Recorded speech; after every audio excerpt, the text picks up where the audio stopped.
What is up, Partner Up? I'm welcoming Stan and Rich from SmartRecruiters, and both not from the partner team. One side partner, one side sales. So Stan and Rich, welcome to Partner Up. Thanks for having us. Stan, in some of our pre-call stuff that we were talking and kind of going back and forth, and I was like, hey, what's really the story here? Because I've heard some great stuff about the SmartRecruiters, partner program and some of the success y'all are having. And Isaac and I both ironically come from HR tech. So I was like very interested in this story. And you had the most glowing endorsement of this VP of sales who's joining you today. And normally partner leaders don't have a glowing endorsement of their VP of sales. So tell me, let's unpack that a little bit. Yeah, man. Long story short, I try to build what I call a culture of collaboration with our ecosystem. Become an extension of our ecosystem's revenue org in exchange for them becoming that to us. But where it really happens is where the rubber meets the road. And those are those go-to-market teams collaborating. And folks like Rich make me look good. Thank you very much, Stan. No, I think it's such an interesting space, the partnership piece. I obviously come from Jared and Isaac. I come from a background where I worked as a practitioner in talent acquisition. So I've got a deep understanding of all the tools that are out there, but then actually working hand in hand on the channel and partnerships front. So I actually used to work for one of our point solutions prior to joining SmartRecruiters, a reference checking platform called XREF. So I had an appreciation for what Stan does on the other side. And now obviously joining SmartRecruiters and the incredible work that Stan's done with the rest of the business to build out our partner ecosystem. The way that it's helped me grow our business down here in Asia Pacific has been phenomenal. What are the partner types that you are working with? Like give me some examples of the kind of companies that you're bringing in. It's service partners, it's ISVs, it's communities, it's individual consultants, it's SIs, it's in our specific talent space, recruitment process outsourcing companies, and anything else you can imagine that will help us drive pipeline more quickly, support our customers more effectively, scale our business more rapidly, all of those good things. I think there's obviously the tools that our customers directly will use that drastically impact their business to help them drive efficiencies and productivity, cost savings, improving candidate experience, recruiter productivity, hire manager engagement, all of those things, right? So actually helping them hire faster, increase quality, and helping save talent acquisition teams time. But I think to Stan's point, when you look at the who we're partnering with from a consulting perspective, when we're looking at the implementation partners to the SIs, what I commonly call this is an ears and eyes strategy, right? There is some. I think that these businesses that we partner with are actually helping us increase our visibility by actually working with businesses and being our ears and eyes on who might be looking to make change out there in the market. I'd love to hear about how that partner pill story, to use some vernacular that we use, is that, the best of us partner people can partner pill, if you will, a colleague or a counterpart or someone in the industry. And of those types, I'll start with you, Rich, and then I'll kick it back to you, Stan. Rich, where do you think across what partner type, so to speak? Was it a consultant engagement? Was it a tech partner engagement? Like, from your point of view, from the sales angle, where did you start to see value getting unlocked first? I think from the HR tech partner piece, to be perfectly honest. Reason being, when we're talking to organizations, SmartRecruiters, we have this ecosystem play, right? I like to be able to go into a meeting room to talk with a prospect, to almost get the whiteboard out. Now, virtual whiteboards mostly these days, but we go into a room, we look at what their current state is, what are you using today, what would you like to use in the future? And then we look at, it's almost like it's like a bit of collecting like baseball cards, right? It's like, got that one, haven't got that one. Let's look to get them integrated. So it's actually being able to go in and look at what they're using today from an ecosystem perspective, what gaps they've got. So when you're looking across all of those different tools that they may or may not be using, reference checking, video interviewing tools, background checking partners, assessment vendors, all of these different types of things. There's a whole gamut of different tools seeing where their gaps are to help them drive efficiencies, and then really digging into the where does SmartRecruiters fit in and where do the rest of it come in as a layer on top, and then working with those partners. So you come away from a meeting, Jared, and you're like, right, well, they're using these 8 vendors. We've got 6 of them. Let's go and get pre-recorded demos of those products in our system and then play them back to the customer. They start to see themselves like it's like their own system as it is today. And then we go and get an introduction to the 2 other partners that they're not using, and then we bring them into the ecosystem, rinse and repeat. You know, saying that as a VP of sales makes me so happy, because when I was VP sales at PandaDoc, I remember changing our entire demo structure to where I went out and got demo accounts of every CRM, right? So instead of creating documents in PandaDoc in the proposal process, we would demo. So it's like, oh, you use Insightly, you use Pipedrive, you use ProsperWorks, you use Salesforce, HubSpot, whatever it was. We would start the demo directly out of their workflow. Right. And that was such a easy, simple way for me to be tech partner pilled, if you will, kind of like that. It was like, well, duh. I mean, why am I going to start from me, the vendor? Like, check out all the cool, sweet stuff that we can do. It's like, hey, let me show you how I can help you. It's just inverting that script. Yes, Stan's the person that really kind of brought this to life for me, but I think it's the whole relating to pain or what they're doing today, and then showing them a solution that's going to drastically improve what they're doing, and then actually showing how that's working for other business you're working with today. Now that's like sales 101, but I don't think enough salespeople actually do it. I think what one of the things that, again, Stan has done incredibly well, which has transformed the way that my team work with sales, is this tool, Reveal, right? Reveal is unbelievable. I wish I had this in my previous life at XREF. Being able to look at an account and be like, right, we can see what they're using today.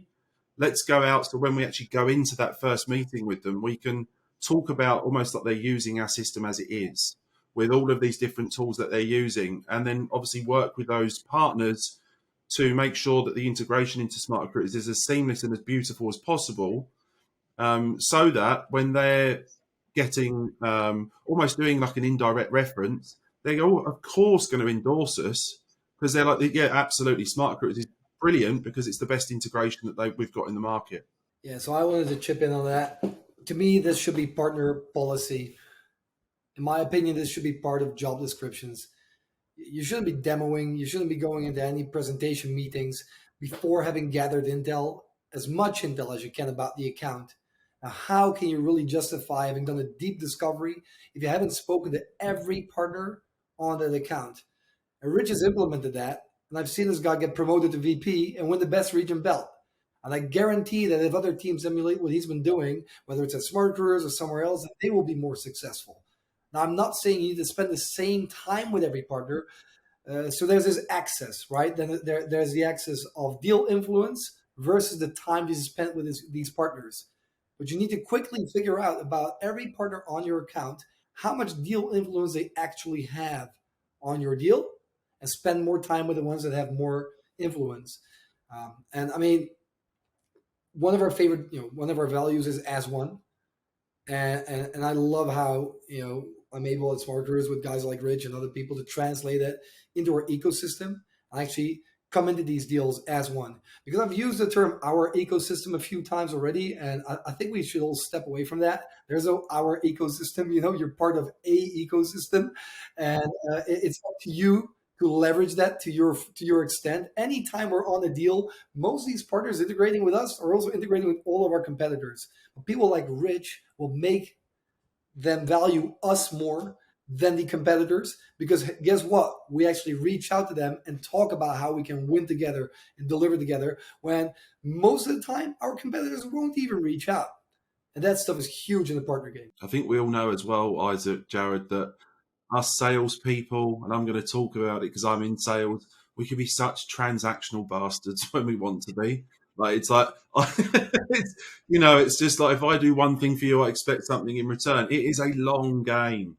It is such a long game. So I think actually just having constant visibility with partners that you see adding value to your customers, you just build up such good relationships, and the stuff that you end up start sharing with each other organically will actually help everybody win in the long run, including the customer as well. Because when you go into a meeting, you end up talking to the buyer in the way that they want to be spoken to because someone's giving you the heads up, not going in like the brash salesperson that this person's just going to run a mile the first moment you say like your opening tagline about your company. So it's amazing what it can do for you from a selling perspective as well. I love that small step you talked about where once you kind of know what's in their stack, you're coming back with those custom pre-recorded, that is incorporating their specific stack. And it sounds so small. Jared and I had a call just last week with somebody who was talking through some stuff, and they had a demo. They were showing us a demo, and they had already gone and gotten all of this information I didn't even know they had on what we were specifically doing. And they had plugged it in, and they were like, yeah, so if you're using this, here's how you're going to do it. And it had all of our stuff in there. And that, for one, it's like, oh, I can see myself in this now. I can see how it could solve my problems, not just problems generically. But two, the signal of care and time and attention that they took to go do that. It's like, it's so easy to overlook and to be like, oh yeah, we can integrate with everything. Yeah, we can work with your tech stack. Yeah, we can. And I think the difference is like, nobody, trust me, I have teenage kids, so I know this. Nobody likes to be told, here's what you're doing wrong, right? Nobody likes to be told that. And I think that's often a sales tactic. Like, well, we got to help solve people's pain points. So first we got to tell them, yeah, here's all this. Here's why everything's not working. Here's why you're doing all these things wrong. Like, okay, they know that, but what's better is to say, oh, I love what you're doing. Right? Like, okay, this is great. I love this. Oh, I love that you're using this tech. That one is great. It works great. Oh, I love this and this. And then you tell them why the things that they're doing are actually good and how here's a way you can make it better. Here's a connection point, and like embracing what they're already interested in. I mean, that's what we talk about all the time. People they already trust, right? Bringing those in. It's small, but it's big. There's you're going to see some new sort of messaging coming out. We've sort of recalibrated ourselves on 3 key pillars, which is usability, flexibility, connectivity, right? And I think our marketplace partners tie into all of those key pillars, right? So to your point, Isaac, when we go into a demo, rocking up and being able to show someone that, right, we know that you use these 5 tools. Those 5 tools are great, and you're going to maximize the ROI from those because do you know what? You can automatically kick out that reference check in a hiring workflow without even having to do anything in SmartRecruiters. It's pre-configured, and guess what? If you want to change it or move it into the hiring process somewhere differently, look how easy it is to do. And you just see people's jaws dropping. Not only, like you say, are they getting a branded, personalized demo environment, but they're seeing in real time just how easy it is to configure or reconfigure those tools into whatever they're doing, whether it's at the front end, middle, or the back end of a hiring process. And I think that level of personalization, then leaning on partners to do it, is superb. Yeah, and it's not just a sales team here. I got to shout out our pre-sales team. We actually have a lady called Patty, who's our demo innovation director. And when she joined the business, this was the first time I ever heard about a role like that. I was like, holy moly, I got to get in touch with this lady. So for all of our key partners, like our go-to partners, we're not doing pre-recorded stuff. No, we have actual demo access. We've embedded these guys into our software, into our narrative. We're able to demo them live. And more so, we've given them demo access. So when we're not in the room, they are able to demo us. And most of our competitors can't do that. They can't even whip up a sandbox as easily as we can due to the strategy that Rich just explained. And that's super powerful. People showing examples of how they integrate with anybody using your software. That just creates these multiple additional touch points in this, during the buyer cycle, and creates so much more trust. And you can see it in our win rates. For the past 7-8 minutes here, folks, go back, rewind that, and kick it off around the 10-minute mark, because that conversation and exchange between Rich and Stan and us, very, very important to understand. I think the problem and challenge that Stan helped Rich solve, which was not, educate my team on the power of partners. It was effectively a better product.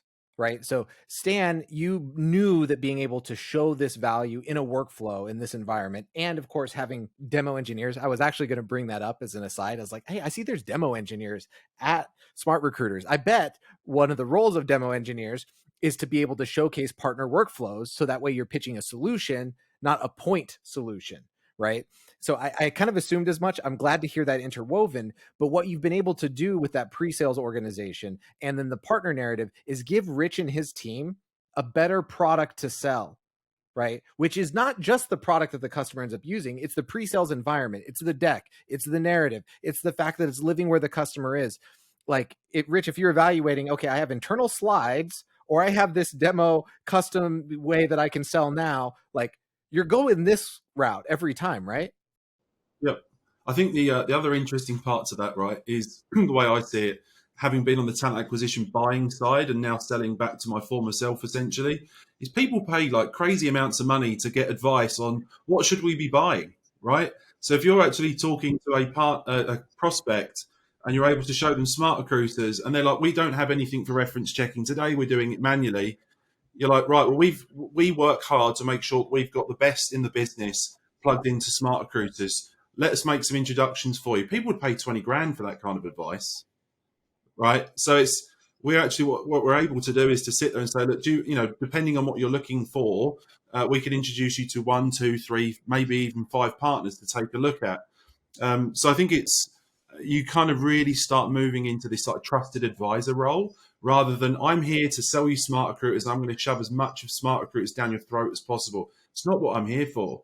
What I actually want to do is to make sure that we're, yes, selling you our product, but making sure that we're connecting as much of the ecosystem that's going to provide you the return in investment that you're looking for, so that, guess what, when it comes around to renewal time, you renew with us. And guess what? When we play that card, we have a 97% customer renewal rate at SmartRecruiters. So it's not just the new business side. I really like the fact that let's look at how we can grow out the ecosystem so that when new tech comes out, it's plugging into the SmartRecruiters ecosystem. We're staying best of breed. We're plugging in best of breed, and customers never have to leave us because everybody's keeping up with the pace of innovation that our customers need with how would I put it? Just the pace of the trends and challenges that are being picked up in the talent acquisition space. Not one vendor can keep up with them all. You can't innovate against the whole market. That's the other point, and we really appreciate that. If you think about it, if you're in sales, how often are you in Salesforce, using Salesforce? How often are you using different tools around it that integrate with it? Or how often do teams have their own tools? Marketing is on Marketo. The partner team is on Reveal. The sales team is on Outreach. The customer success team is on Gainsight. They maybe spend minutes in a day using Salesforce. And most, we're a system of records for hiring, and we really appreciate that most of our users will spend hours more time in all these different types of solutions that they might even be spending in us. We want to bring that stuff together in the most holistic, most user-friendly way, and involve our partners in that. And that's why, Jared, going back to what you're saying, what are we selling? We are selling joint value propositions, the synergies between all these tools together, and not just that technology, but also the interpersonal relationships that we create with our partners, with the solution architects, with the product teams, with the sales teams, with the success teams, just allow us to provide a much better joint service than our competitors can. And because of that, we know more. A partner will often tell you stuff that even the customer or the prospect won't be telling you, right? Because they've heard it, they have that relationship. It's interesting that we often get better intel from partners selling into our prospects because they are uncovering pain points. But then again, partners that have been on that account for ages, they know all the key stakeholders, they know all about the politics, who's what, they can help us build those stakeholder maps. The intel, the sheer intel that we get from it is just tremendous. And that's another shout out to Reveal. I've written LinkedIn about this. I've said this on other podcasts. Like, we have this massive fixation on activating partners to get referrals, pipeline, sales from them. But actually, the intel piece, broadly, because it's so hard to attribute, so hard to measure on a deal or on a customer, but the intel and influence piece of the partner is tremendous as well. If you think about the power of being able to turn up to a prospect meeting and spend the first half of the meeting talking about everything else other than SmartRecruiters, and then lead into SmartRecruiters, you're going to show such a deep level of understanding for that business. So don't turn up and pitch. Turn up and talk about everything that you know so far that you've been able to gather. And I think sometimes as well, people are afraid to share how they've found this information out. Say, look, it's my job to know. We have these partners. We have 9 of them. They're being used by you. We have a fantastic relationship with them. This is what they're able to tell us about your business. I'm here to help you. Now let's show you solutions in SmartRecruiters of those things that they don't fix. I'm a partner leader, right? I'm getting goosebumps hearing him say this shit because it's exactly this. I keep saying this to our senior leadership, to guys like you guys on podcasts. I really believe it's sales folks, customer success folks' job to know this sort of stuff. And I didn't come up with this model, by design. I came up with this model because I was one partner guy essentially running the show globally for this unicorn, and hundreds of go-to-market folks. Before that, there was 3. Now that the company's shifted their strategy, we have a much more, fleshed out ecosystem team, and we're stronger than ever, and we're going to do stuff this year that's more incredible than ever. But I couldn't keep up with everything that was going on around me in the go-to-market org. So I needed to be supported by technology like Reveal that can actually allow our reps to leverage the partner channel and the partner power without relying on me to figuring out who's on their account. And that's actually created another really, really important thing that I believe, looking at Rich and what made him successful, I want to share, is that on the global strategic level, right, you usually have your most important partners based on their presence on your ICP, your customer overlaps, the potential channel they have for you, right? And you want to go really deep with them. But then there might be local partners that are completely insignificant for you on the global level, but can be deal critical, can be completely game changing on the account level, on that specific enterprise deal that can make a region's budget or break it. And Rich has been absolutely acing picking out these partners locally for him, using data, and then giving them the white glove treatment. They feel as if they are a strategic partner because there's a local contact, creating an executive connection, introducing the whole team, getting connected on LinkedIn, but then also doing the informal stuff, grabbing a beer, talking some shit, having relationships. There are other people I got to call out here. Like there's a guy called Bruce Richards in Canada who's an ace when it comes to this sort of stuff. We have people in the CS team like Steve Gordon that do all of this stuff. They make it part of their habits, part of their job. I believe it should be formalized. It isn't yet, but the people that are doing this in our business, they're flying, and I know partners are a big reason for it. Something that Stan said as well, I think, just to sort of double down on, what I think is also really important for sales, and again, something I said on the transactional side of things, is there's some incredible tech that has launched out of Australia, right? There's HR tech startups doing some incredible stuff that are trying to break in other markets and vice versa, right? So there's great tech in the US, there's great tech in EMEA that are trying to break into Australia. So you can also have conversations of trade-off. So it's like, hey, look, I've got a great network. We've got a fantastic presence down here.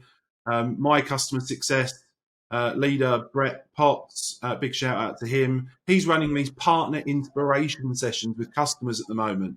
We've got partners from other regions that no one's even heard of, sort of coming in and running workshops with customers, not pitching, doing educational workshops of, here is a problem that we know that you are having in your role or in a particular part of your business, whether it's candidate experience, employee relations, whatever it might be. Here's what we do and here's how we can help you. And so the partners are coming in and they're not just having one transaction with a customer. People are walking away sometimes and they're like, we've got 5 leads out of that. That's what happens. They start sending leads back, right? So Point Solutions apps accounted for more than 30% of our referral pipeline last year, right? Which is really interesting for a system of records. Everybody wins in that scenario because the customer gets value, right?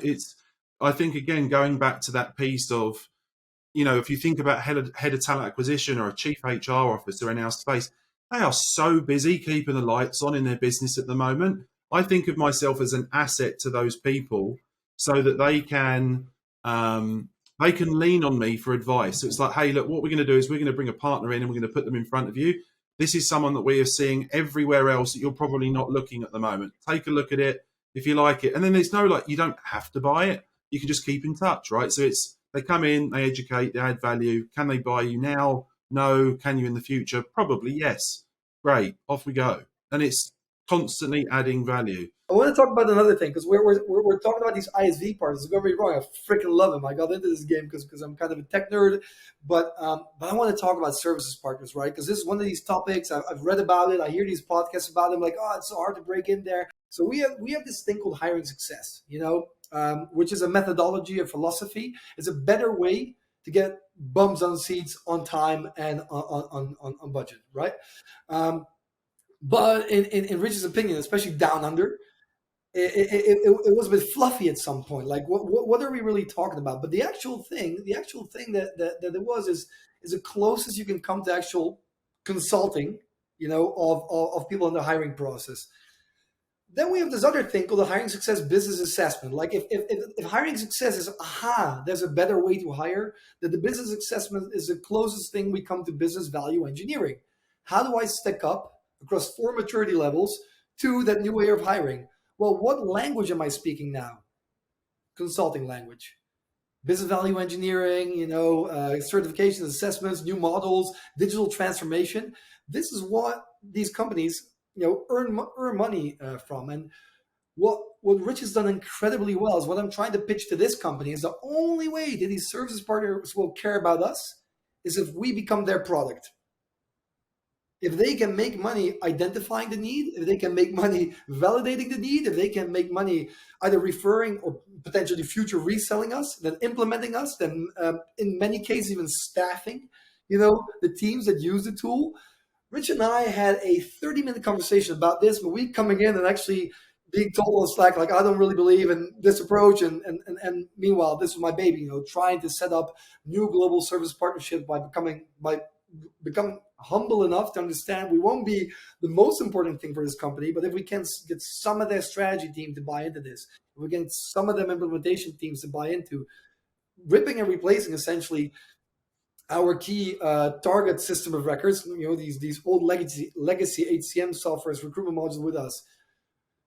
3 weeks later, we're on a call at, unfortunately, like almost midnight my time.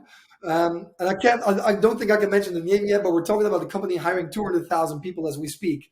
We probably won't train them all to go to market with our software, but we're in advanced conversation about training a few, right? And I'm incredibly bullish on this becoming a huge revenue driver as well for us, because last year 70%, 30% was ISV, 70% of our referral revenue came from service partners.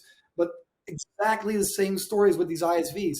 The only way that you can really make this fly is if you have local champions in the field, where the rubber meets the road, collaborating with the leaders, collaborating with the partners. When I'm talking about partners, I mean these partners of these consulting firms, exchanging knowledge and explaining to them, articulating to them why they should be interested in us.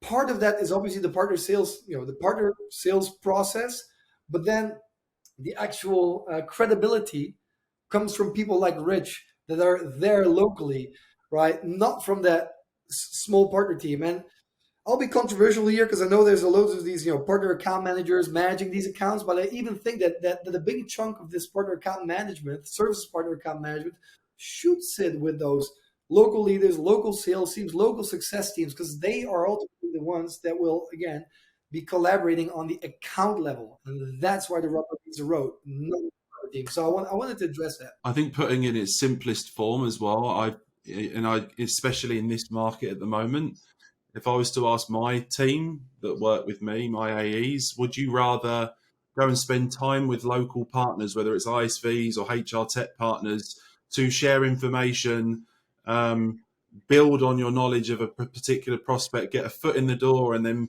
work with them to, one, obviously drive revenue, drive customer satisfaction, and then obviously drive revenue for the ISVs and the HR tech partners? Or would you rather sit there making 500 calls and 500 emails a week waiting for someone to respond to you? What would you rather do? It's just like, there's so many people that are sitting there like monotonously outbounding with adding no value or not even using all of the information that's just right in front of them. So I think, Stan's done an incredible job of that, and I just see huge power in information from these partners, whether they're ISVs, consulting firms, SI partners, HR tech. I just see it as a gold mine. So I'm sitting here watching Stan and Rich. You guys are like finishing each other's sentences, giving each other goosebumps, just nodding and cheering and everything. This is not normal for a VP of sales and a head of partnerships. If I were to transport you right now into a different company, and Rich, you're VP of sales at another company, Stan, you're head of partnerships at another company. What would you do to try to create what you have here between sales and partnerships? Like, most companies don't have this. What would you do? What does it take culturally to bring about that kind of relationship? About the relationship side, I think we have enough store. Obviously, I think in any business now, like, there's one of my team recently won a major global unicorn deal, and I can tell you now, we would not have won it unless he had ran with partners or led with partners in that deal. So I'd tell that story.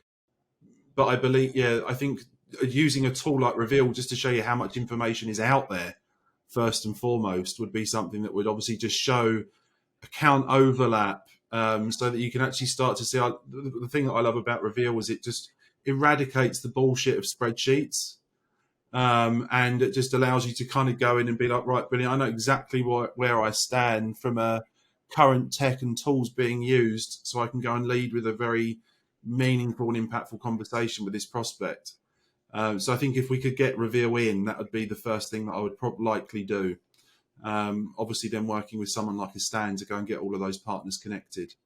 I think Rich answered one really important piece of my answer, really, and that's showing the go-to-market teams the value. So if you have internal case studies, I was lucky enough to have a guy called Rob Simons who was hired by himself in Europe with no marketing resources, no sales resources, very similar to Rich. So he had to rely on partners. So he was really, really bought in, and he had great success stories to share that I could use to get the wider org on board. Now I have Rich, so I'm shopping Rich around everywhere I can go, like this podcast, but also internally and externally. If I would go somewhere else, I wouldn't have internal case studies I could show. Show the partner value. I would source them externally, but that's where I would start, because I'm a huge. I had a manager. That would say that opinions are like assholes. Everyone has them, and they all stink.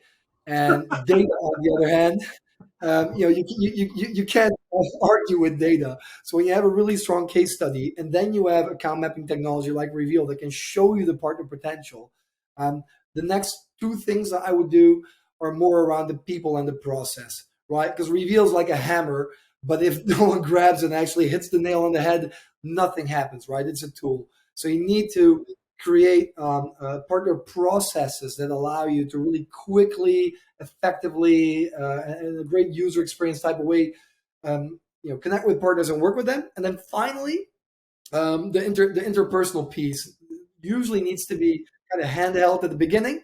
If you go like, okay, hey, sales leader, reach out to a bunch of these partners, and Rich would actually do it, but many won't instantly. They want to have some of these connections. So, just connecting people proactively, jumping on the call together, getting the flywheel going is how I call it.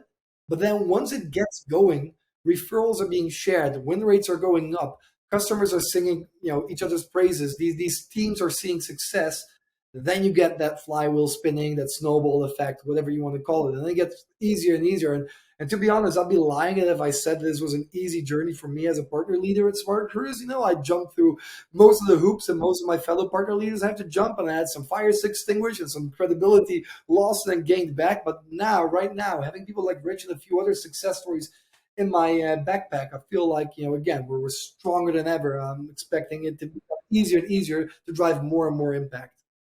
Even if you're like a, VP coming into a startup and you're the first boots on the ground. So 4 years ago, I joined the business as an AE. I was the first hire on the ground. I had no support. We had 3 customers. But what I did know from my time at XREF was that there was XREF, there was Referoo, there was HireView, there was Modern Hire, there was Nboarder, there's all these partners. So, and they were all integrated into SmartRecruiters. So what I did is I then went and met with them, and then I showed their product in our environment, and I talked to them about why SmartRecruiters is great. And I just basically transformed their sales teams into our channel sales teams. So all of a sudden, I had an army of people out there just talking good things about SmartRecruiters because their integration into our platform was great. So I think if you're in a startup or you're in a small business, medium business, large business, go and find out who your key partners are. Go and spend time with them. Show them the value of what you're doing, and then they will start to sell for you. And look, 4 years later, 110 customers. We've spent about $50,000 on marketing, and that is it. And we're at 110 customers and growing at a rate of knots. We brought 35 on last year, and I would probably hedge my bets that about 50% of those deals were won because of relationships with partners. Well, Stan, Rich, thank you so much. This is a heck of an episode to share with your sales counterparts on some of this story in the SmartRecruiters saga. Thank you so much. Partner up. Peace out. We will see you all next time. Good to meet you guys. Thanks very much.